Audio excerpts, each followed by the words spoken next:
Look, I think Barstool Sports is a shortcut because we will give anyone any opportunity. It was a shortcut for me.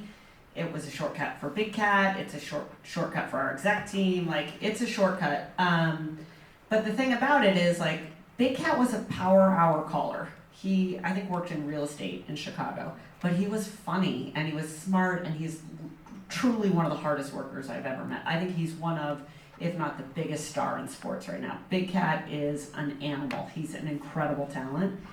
But what he did was he came into Barstool, Dave took a chance on him, and he just consumed it. You look at, Paul Bissonnette, former NHLer, trying to figure out what he was going to do after his pro career. We opened the door to him. He joins Chicklets, and he has just consumed every opportunity that he's had. So the people who haven't worked at Barstool are people who come from, and I think are made too rigid by traditional media. The people who have to ask permission on what they're going to say, or who are told what the script is, or told when to show up, or told, you're only getting a 30-second hit on the sideline. Like, the people who I really like, and Dave in particular as a head of content really is able to find, and we have an entire team that does this, is like people who are breaking through on their own on the internet are people you want to watch. Because if you can stand out amongst millions and millions and probably billions of other pieces of content, it means you have something.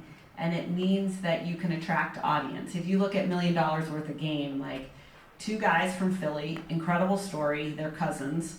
One was a rap star. One committed like a double felony and has been in prison the last, I think, 20 years. And Wallow got out of jail and said to his cousin Gilly, I want to make a podcast.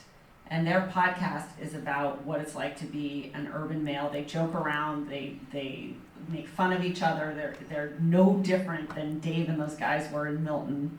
They also have a really big message about staying off the streets and doing right by yourself. But they broke through without any help, without any professional training, without any distribution, without any resource. They just are two guys, two cousins having a conversation with one another.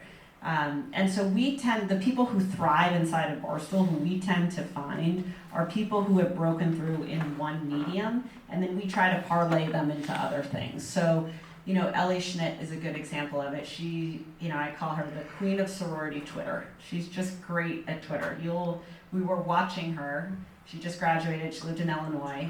And we were watching her, and she would have tweets with 12,000 likes, which for just a, 20-year-old girl to be having tweets with 20,000 likes, you're like, this girl has something to say.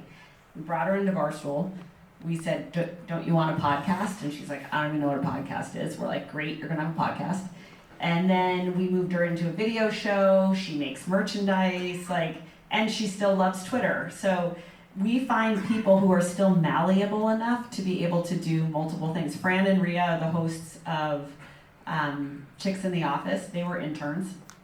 The only reason they're doing the show is they were the only two girls there, and they sat next to each other, and they went down to the merch closet every day and used their iPhone and made a 1-minute video for Instagram. Then we gave them a podcast. Then we said, don't you want a radio show? And they said, we've never done radio. And we said, great, we haven't either. You have a radio show. And now they do a video show, they do tours, they do merchandise. It's the same thing. So I really like young people, and it doesn't even have to be young. It's people who have something to say and have the hunger and drive to try to do it in multiple different formats.